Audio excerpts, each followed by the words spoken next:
اعوذ باللہ من الشیطان الرجیم بسم اللہ الرحمن الرحیم ما كان محمد ابا احد من رجالکم ولكن رسول اللہ وخاتم النبیین وكان اللہ بكل شیء علیما۔ صدق اللہ العظیم۔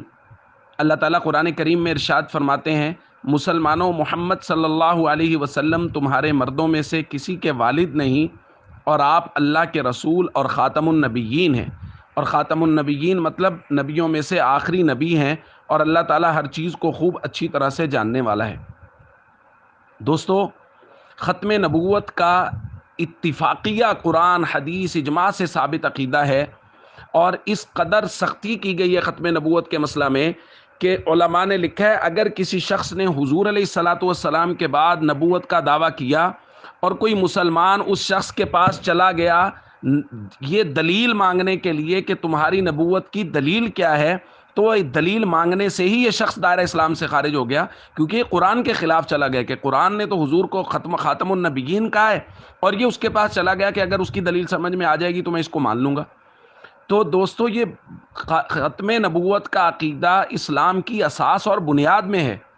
قادیانی آج کل بہت بڑی کیمپین کر رہے ہیں، اور اس آیت میں لفظ خاتم النبیین استعمال ہوا ہے، اس لفظ سے وہ بہت دھوکہ دیتے ہیں۔ پچھلے دنوں ابھی ان کی ایک ویڈیو بہت چلی جس کے اندر ان کا خود ساختہ جو خلیفہ بنا ہوا ہے اس نے اپنی بیعت میں لفظ خاتم النبیین استعمال کیا، جس سے سادہ لو مسلمانوں کو یہ دھوکہ ہو گیا، وہ یہ سمجھ لیتے ہیں کہ جی یہ تو ختم نبوت کے منکر نہیں ہے، یہ لفظ خاتم النبیین استعمال کریں۔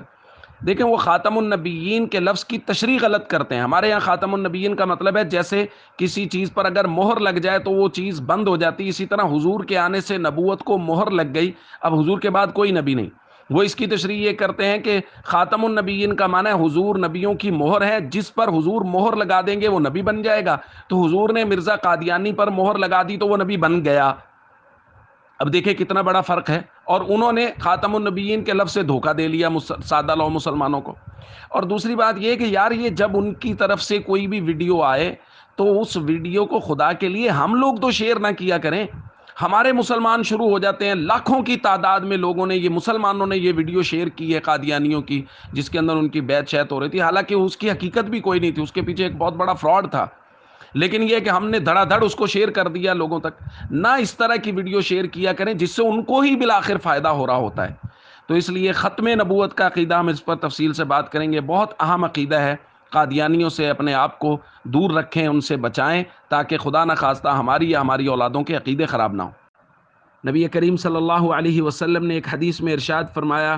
میری امت میں 30 جھوٹے ہوں گے، اور ان میں سے ہر ایک یہ گمان کرے گا کہ وہ نبی ہے، حالانکہ حضور نے فرمایا میں خاتم النبیین یعنی آخری نبی ہوں، اور میرے بعد کوئی نبی نہیں ہے۔ ایک دوسری روایت میں ہے،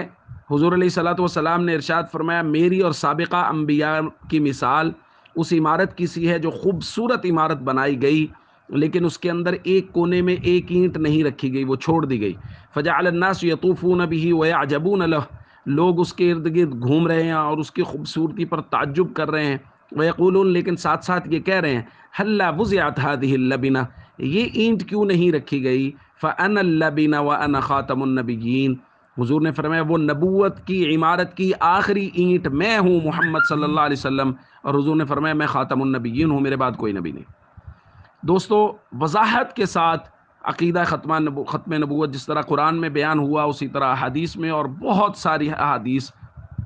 جن کا احاطہ نہیں کیا جا سکتا، اس عقیدہ ختم نبوت کو بیان کیا گیا ہے۔ مرزا قادیانی اور قادیانیوں نے بہت سارے دھوکہ دینے کے سامان کر رکھے ہیں، اور وہ اتنا بڑا جھوٹا تھا اس کو خود ہی نہیں پتا ہوتا تھا میں نے کب کیا کہہ دیا۔ اس نے اتنے سارے دعوے خود کر رکھے ہیں کہ خود اس کے ماننے والے پریشان بھی ہیں، اور کسی درجے میں اس بات پہ خوش بھی ہیں کہ وہ مسلمانوں کو، جو سادہ لو مسلمان ہیں، وہ کوئی بھی بات کرتے ہیں جی آپ کے مرزا نے نبوت کا دعویٰ کیا، وہ کہتے ہیں نہیں جی نہیں، انہوں نے نبوت کا دعویٰ نہیں کیا، انہوں نے تو کہا تھا ہم مجدد ہیں، اور ایک کتاب اٹھا کے دکھا دیتے، اس میں واقعی اس نے کہا ہوا ہے میں مجدد ہوں۔ تو اس نے بالتدریج دعوے کیے، پہلے کہا اس نے میں مجدد ہوں، پھر اس نے کہا میں نبی ہوں، پھر لوگوں نے پکڑا کہ نبوت تو بند ہے، پھر اس نے کہا نہیں جی میں ذلی نبی ہوں، پھر اس نے کہا میں بروزی نبی، یہ اصطلاحی لفظ ہے، پھر اس کے بعد نہیں میں مسیح موعود ہوں، پھر اس نے کہا میں عیسیٰ ہوں، اور مطلب طرح طرح کے دعوے مختلف کتابوں میں اس نے کر دیے۔ اب سادہ لو مسلمان ان سے کہتے ہیں تم اپنے مرزا قادیانی کو نبی مانتے ہو؟ وہ کہتے ہیں نہیں جی نہیں، ہم تو ان کو مجدد مانتے ہیں، انہوں نے اپنی فلاں کتاب میں لکھا ہے، لکھا تو ہوا ہے، لیکن اس کے بعد جو نبوت والا دعویٰ کیا وہ کوئی نہیں بتاتے۔ تو دوستو یہ بہت بڑا فتنہ ہے، ختم نبوت امت کا اجماعی عقیدہ ہے، اور مسلمان قرون اولیٰ کی طرح اس عقیدے پر کٹ مرنے کے لیے ہر وقت تیار ہے۔ اپنے آپ کو، اپنی نسلوں کو اس بہت بڑے فتنہ سے محفوظ رکھنے کی کوشش کریں۔ السلام علیکم ورحمۃ اللہ وبرکاتہ۔ ہمارے چینل درس حدیث پروڈکشن کو سبسکرائب کریں اور ہماری ویڈیوز کو لائک، شیئر اور کمنٹ ضرور دیں۔